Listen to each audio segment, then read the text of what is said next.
change ahead. Menopause Experts Group, or MEG, was founded in 2020 in the UK and has quickly expanded to 20 countries around the world, including Australia. Our foundation and ongoing growth are due to the continued gap that exists for women and men in the support of the multiple facets of the menopause journey. We are a diverse group of people, predominantly women. In our ranks, we have GPs, current and former nurses, naturopaths, psychologists, dermatologists, pharmacists, chefs, healers, health coaches, business managers, project managers and managing directors, to name a few. We are well established in Australia with experience in education and providing support in our local communities. While we are diverse and not all of us come from medical training, what we all have in common is the lived experience of menopause and our strong desire to find the answers we needed about our bodies and the options that are available to us. But more importantly, to support others so they no longer suffer in silence, put up with being misdiagnosed, having their symptoms dismissed, leaving roles, leaving families, and generally having their amazing life contributions minimised because they're not being supported through the hormone fluctuations of menopause. As MEG champions, we support women, men and organisations through our services to provide consistent information about menopause, its stages and solutions to have a positive journey. We wish to see that women can easily access our services and others that provide similar services to us as part of a valued support framework for medical professionals who are already under extreme time pressure, and through our services women will be informed, prepared for appointments and can play an active role in their health outcomes. We would like to ensure that all treatments are fully subsidised and ideally free. Importantly, that they're easily accessible, including stock and repeat prescriptions.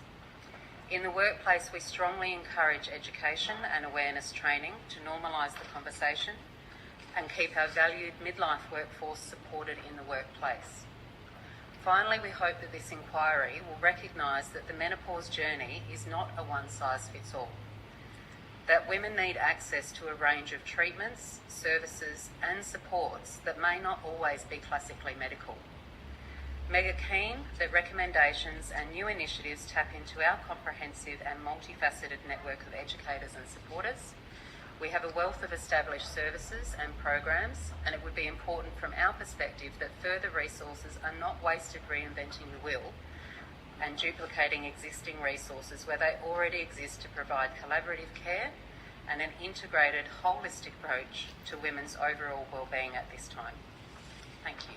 Thank you so much. Mrs. Ford, did you have a statement as well? I don't have one, though. Great, thank you. I'm going to pass the call to Senator Waters and then Senator Hughes. Senator Waters. Thanks very much, Chair. Thanks both for being here today, and I'm quite intrigued by the concept of menopause champions. So can you tell me a little more, please, about how you're currently working to support women going through perimeno and their families, presumably, and do you see a role for that being expanded? How would you envisage that being more readily available support for women? Sure. So the way we currently operate, so Menopause Experts Group, as I said, is based in the UK, and we train with them in a very intensive program to better understand menopause, all its different facets and options that are available to women. We then act as licensees of MEG, and so we each individually have our own businesses and trade individually in that space of menopause support.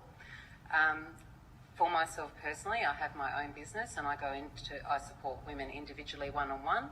I also go in and speak to organisations and just provide a broad spectrum of information, particularly when it's in organisations, to start the conversation and normalise the conversation. As I said, we are a diverse group. So for example, we have naturopaths and nutritionists who are already working in that space supporting women. And through their work with us and further education, they're able to then say, hey, look, maybe we need to think about perhaps it's perimenopause or menopause, or you're already postmenopausal, and what are the things you need to do to stay healthy. We have women who specialise in supporting other women who have gone through breast cancer, and so that's their specialist area. They've done further study in menopause. They were already working in that space. And I think probably the most important people within our ranks are the former nurses, because they've got that medical background. They've been through an experience themselves in some instances where they've had to leave their profession because shift work wasn't accommodating the transition they were going through.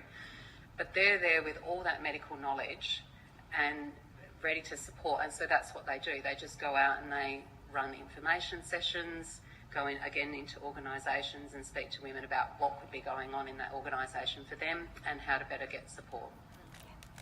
Great. And how receptive are the various organisations that you speak with? Because certainly educating workplaces has been a bit of a theme of this inquiry. I think that's something that we're all in agreement on, although the other sort of leave or flexibility provisions, there seems to be still some thinking work to be done. Are you finding that we're hearing that there's a lot of stigma in the workplace and that people feel unnerved about sharing what they're going through because they're worried about career implications for them? How do you find the receptivity of the organisations that you work with? And related question, what are people wanting? What form of support do those workers need to be able to stay at work functioning at the level they're used to functioning at? Sure. So in our experience, it's a relatively new thing for organisations wanting to talk about menopause. For a lot of women, they find that, to have got in the workforce, to stay in the workforce, they've had to work really hard, and particularly for older women, a lot of them don't want to hear about menopause. They're almost like, be quiet. We've got here and don't go and ruin it for us. A lot of workplaces are male dominated. So again, speaking for myself, my day job's construction. I work in a male dominated industry. I spend most of my time in work boots on job sites. And at least your feet are comfortable. But, the reality of that is, trying to bring up a conversation in that environment with men is doubly difficult. And that's just one example. So my point is that it's a relatively new discussion. However, the organisations that are reaching out to us, we find are either very progressive and value their midlife workforce and realise that there's a wealth of information with those women that they're not prepared to lose and that they want to support. Or the other thing we find is that it's a female manager who is already going through some sort of transition herself that is starting to recognise that the negative things she's experiencing, other women are also experiencing in the workplace. And so she's looking for some support, for some normalisation and a conversation to be started around what things could be done in that workplace, again, to maintain her employment, but again, maintain her staff. So some of the things that I've spoken about with organisations is predominantly around flexibility. It is a transition. Things happen at different times. We're not all going to experience the same thing at the same time. But if you are experiencing, for example, heavy bleeding that is debilitating and embarrassing, then working in an open plan office with 50-something other people that you've got to go past every time you've got to go to the bathroom to sort yourself out, it's just not dignified. And so being able to say, look, what's my flexible work arrangements look like? Or equally, if you live at distance from your work environment and you just need a moment to gather yourself, whether that's from a hot flush or having an anxious moment, whatever that it may be on that particular day, just having a space that you can feel comfortable to go to, that you don't need to ask permission to access, and really just being able to gather yourself so that you can get back to work and it's not a big deal, Megan's gone home again. It's just really about how do we support and destigmatise anything that may be happening for that person on that day. Yeah. Thank you. That's some really helpful examples there.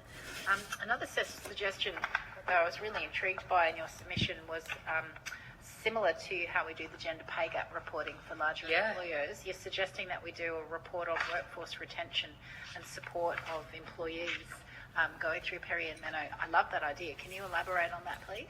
I'm not really sure how we would do it because given that we've only just got the gender pay gap through, but I think just putting the idea out there to say, to monitor in workplaces who are your midlife women? Have they changed their work hours? Have they left your organisation?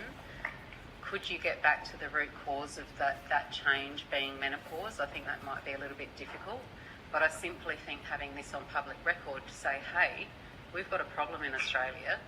2/3 of our workforce are either menopausal, peri or post or somewhere in the menopause transition journey, and yet we're quite happy to see over a quarter of us leave the workforce early, and further to see more and more women, Generation X women and boomers becoming homeless because of low pay, change in relationship and family and domestic violence, which if you peel all those layers back, what's the root cause? And sometimes I think you'll get to menopause. And so it's really about how do we support, how do we recognise that we need that support to keep us employed in relationships, if that's what we choose, and being active participants in life. That's really what it's about. I mean, hearing those women that spoke earlier,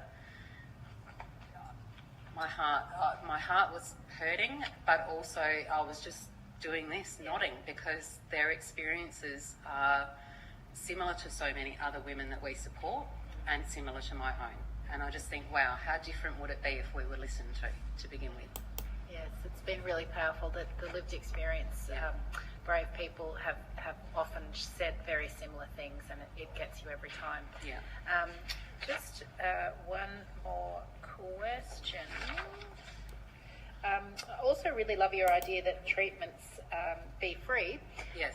So can you elaborate on, you mentioned longer prescriptions and resupply as well. Can you just elaborate on how that could address what is currently the inaccessibility of top quality treatments for people on any sort of normal income?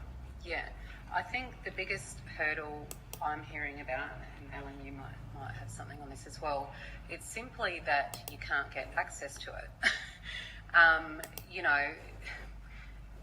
You're prescribed a particular treatment, so for example a patch or a gel, but then you go to the chemist to get it and they say, well, we can only give you half of what you've been allocated because otherwise we'll run out. So you'll need to go to this other chemist over here. So I think when we say accessible and free, it's really around making sure that there's the correct stock. If something's being prescribed, make sure it's there for people to access, because what we hear about is people cutting their patches in half because they know they're getting to the end of their script and they're worried about not having access to it.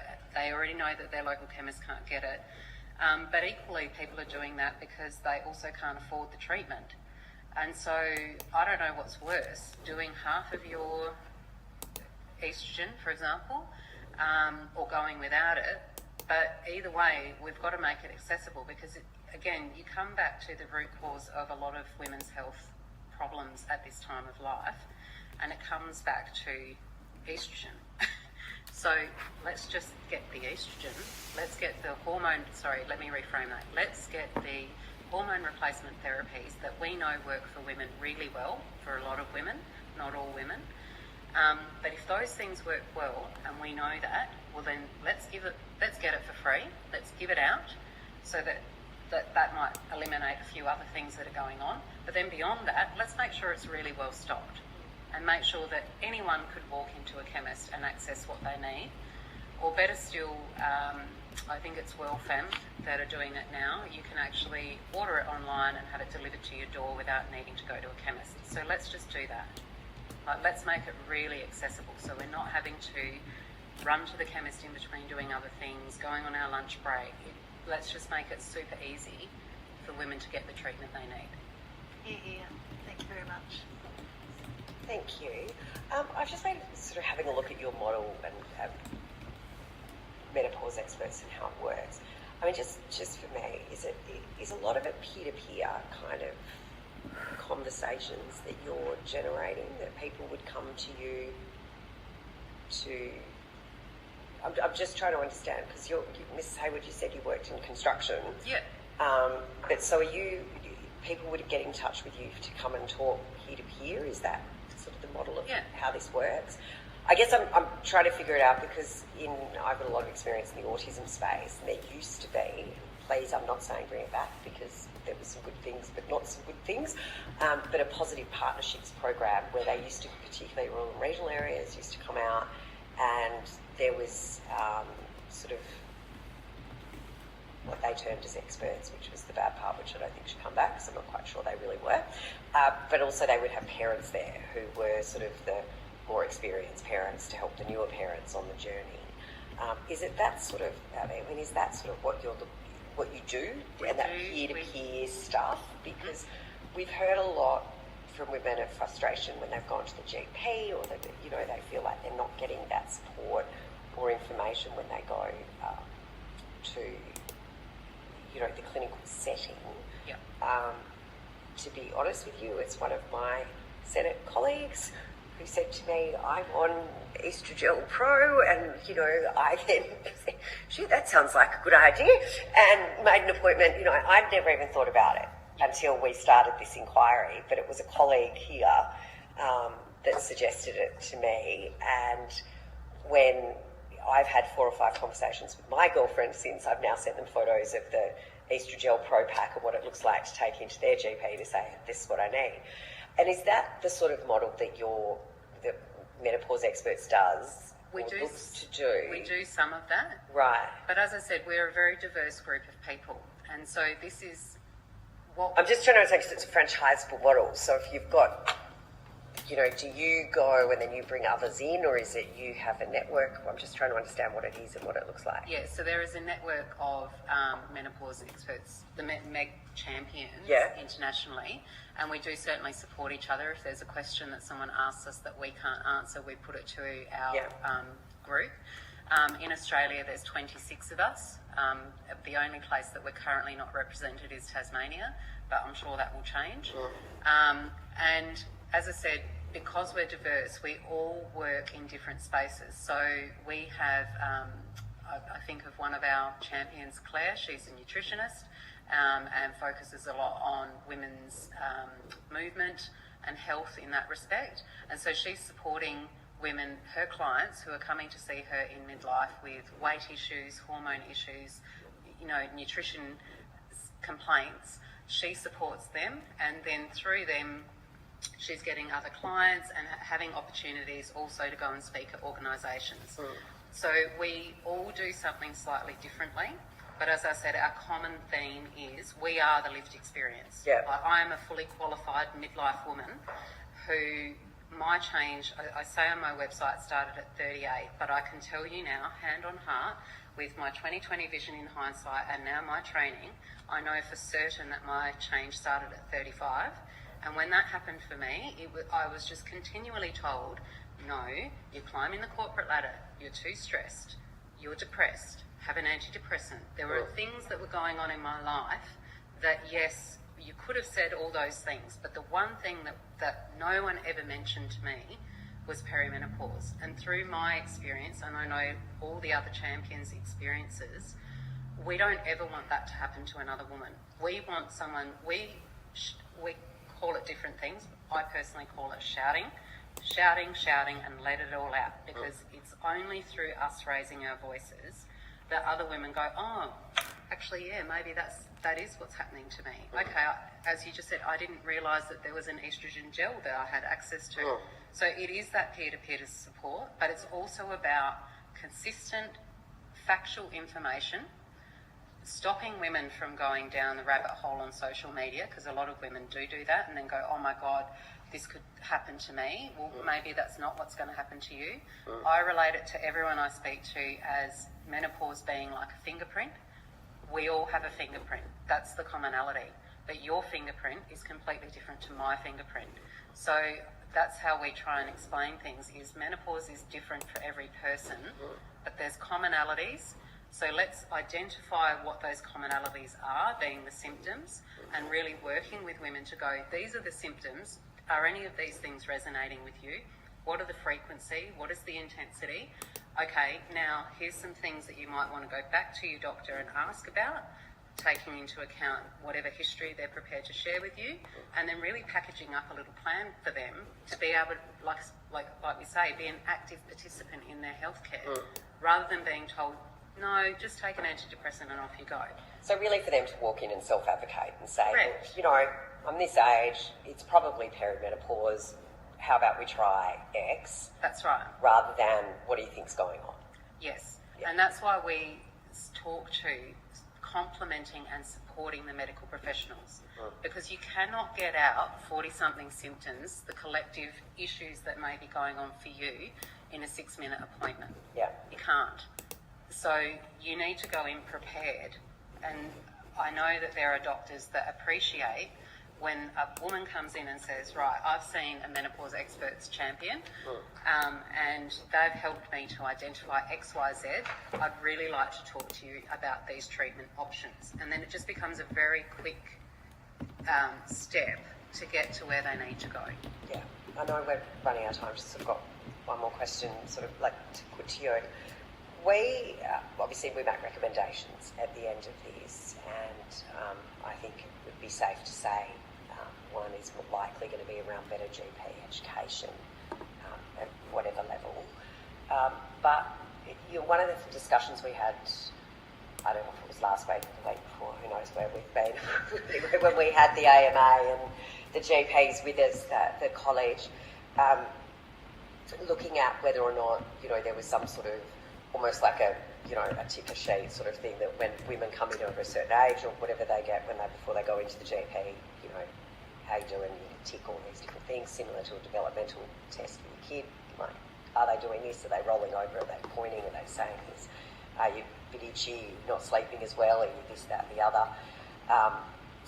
To sort of start, because you don't have time to whip through all of those things. But if you're actually then thinking about it when you go in and go, actually, having just had a read of this form, my sleep is a bit funny now, and I'm waking up with this weird sort of sweaty chest or whatever it might be. But, what else do you think, some of our recommendations could be when you look at, is it something like a positive partnerships program that goes into particularly rural and regional communities to say, we've got a menopause information session today, we've got local peers, as well as, an expert or two coming in if you want to come and learn more about it, or, what are some of the things that we could do? Because we're not going to get everyone into a clinician, we're not going to be able to get everyone, so how do we kind of expand that education piece? And it might not be going to see them, it might be a magnet that gets sent to you on your 40th birthday. Hey, any of these kicking in yet? But you know what I mean? Like, what do you think could be some of the things that we do? Because I think the self-advocacy is important. The peer-to-peer conversations and breaking down the stigma are important. And how do we what can we, from a government perspective, go, this is how we can help facilitate that? I was just going to say that just workshops, running the workshops and getting the women together opens up dialogue, and they can share their experiences and they feel validated, and they, realise that they're not going crazy, and that and there's options they can choose, whether that's medication. For me, I can't take medication, so I'm looking at other options, nutrition, and it's just that educating and awareness of other options that are out there as well. Nutritional, seeing a nutritionist, exercise, how to cope with your insomnia. I think getting women together in small workshops, I find really powerful. In our submission, we do talk to having local community champions and running workshops that provide consistent and factual information. And I think if, for example, the library network is a good example. Every community has a library, and if there was regular information sessions that women and men could access, that would be helpful. But also looking at, talking about GPs and clinicians, if the GPs, instead of, again, what some of us have experienced in the situation is that, well, you're not a medical professional. professional, so what would you know? Trust me, ask an autism mother. We can do a diagnosis from 50 metres. Yeah. We don't need clinicians. Yeah, but a lot of women do go to GPs as a first point of call. Yeah. And rather than the GP, yes, they're a general practitioner, and that's exactly why they're there. But if a woman is saying, I think I might be in perimenopause, rather than trying to squeeze them into something into 6 minutes, or then booking a further long appointment, then booking them into multiple specialists, just simply say, hey, what I'm going to do is I'm going to get you to reach out to, Megan or in Adelaide, Megan or Ellen, and they're a certified menopause expert champion, and they're going to help you to identify what could possibly be going on for you that may or may not be related to your perimenopause or menopause. And then I would like you to come back and we'll have a discussion about where to from there. That could be a really logical first step. Another thing that we would like to potentially see as well is pharmacies are another place that women go. And what I have heard and others in our network have heard is women go in and they say perimenopause and they're just sold a whole lot of things that potentially they don't need. Whereas if there was someone like ourselves and others that provide our similar services, that instead of getting a sales pitch about what the latest thing to buy in the chemist is, they actually have a conversation with someone that understands and listens to them, again, to identify those symptoms. And I'll just quickly say, we also, as the Menopause Experts Group, do have a symptom checker that we use. That's great. The symptom checker's great. But what isn't great is just going, here, take this and go and do it yourself, because that's just as overwhelming and it's dehumanising. And what women need at this time is empathy, care and love. They don't want to be given a piece of paper or download an app to track their periods and how many times a week they're having a hot flush at night, or not sleeping, waking up at 3 a.m. wired and tired. What they want is to be able to speak to another woman to say, this is what I'm experiencing and you're hearing me. Okay, I didn't realise that this thing that's on this list was actually part of that, but now that you mention it, is that something you've experienced yourself? And it's that human-to-human conversation that, again, normalises and brings back to, I'm a person. I'm not an app. I'm not your latest thing that you're trying to sell me in the chemist. I'm actually a person that's struggling here that needs support. And what are the logical actions that we can take to get that support? And the first one is identifying what the problems are on a personal level. It might be in the workplace identifying policies around flexibility and support, however that looks. But really it's a human, we're human beings, and we need human beings talking to us, hearing us and making plans with us to get through so that we're actually feeling positive and healthy at the other side of it. Thanks, Chad. Thanks so much for your evidence. I mean, the mind just boggles, this idea that women are walking in seeking help and not being listened to. The only ones listening seem to be the social media algorithms selling bogus products, or the pharmacists with something to spruik as well. I mean, it's hard to comprehend. And I just want to stay on this point. I mean, when you talk about the kind of, the products being sold to women, the quick solutions, can you talk to us about why women are finding themselves there and the value, I suppose, not just of good clinical support, but good peer-to-peer support in helping women navigate that when they're not getting good information otherwise? Yeah, I mean, don't get me wrong, there are products that absolutely will help women in the complementary space, but I think what's happening is women feel ashamed. They feel ashamed, they don't want to admit to family what's going on, they potentially don't want to admit in their workplace what's happening. So they're going to places where I think there's a level of incognito. Right? I can just go to the local pharmacy because they don't really know you and just walk in and say, I'm having a hot flush at night, can you help me with that? And they're like, sure, here, we've got 5 or 6 different products ranging between $80 to $200 that I can give to you. And it's that immediate, someone's heard me, there's a product, I'm going to be able to get it. Or they're hearing things from other women and someone's bought something from somewhere that they've got really good marketing and they're like, you should be drinking this powder every morning instead of a coffee. And I think while those things do help, absolutely there are things that help. One thing that I've found, and a lot of women have found, is there's your hormone replacement therapies, but a big part of what's missing is naturopaths. Naturopaths and actually deep diving into what's going on with you. So just very briefly, I really struggled. I fell into the 20% of women that basically had every single symptom except for a daytime flush. At the peak of my career, having studied back-to-back master's degrees, working full-time, I was running full-time charity with friends also, and it just, the wheels fell right off. The MHT helped me immediately with the majority of my concerns, but it didn't work the way it was supposed to. So shortly after, I just had an incredibly dark time in my life. It was terrifying. And I changed what I was using. I'm still on the type of HRT, but not on the patch, not on the estrogen patch. The reason I'm telling you this is because the thing that really helped me was going to the naturopath, having a functional health test.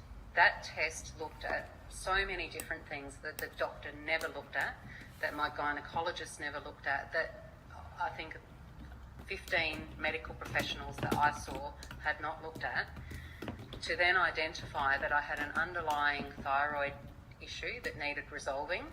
I had basically no vitamin D, no iodine, so of course my brain fog and my body pain was not being resolved. There's only so much that estrogen will do, and I really strongly believe, and this is why we say that holistic care, you know, naturopaths are not on the Medicare system, and that to me is outrageous, because it's only through really breaking down all of these other factors in your life and things that you may be deficient in, that you go, right, okay, that makes sense. All right, so I'm, you know, having a bit of this and that's helping.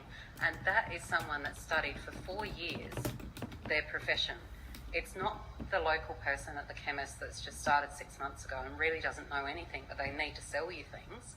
This is someone that genuinely cares about your health. So it was the combination, and a lot of people find this, a lot of women we support talk about this. It's the combination of things that ultimately make you feel yourself again, enough that you can get back out in the world and get on with what you want to do. But I strongly suggest that those complementary therapies, whether it's naturopaths, nutritionists, you know, NLP practitioners, whatever those alternative therapies are, they should also be part of the Medicare system so that women can easily access those treatments.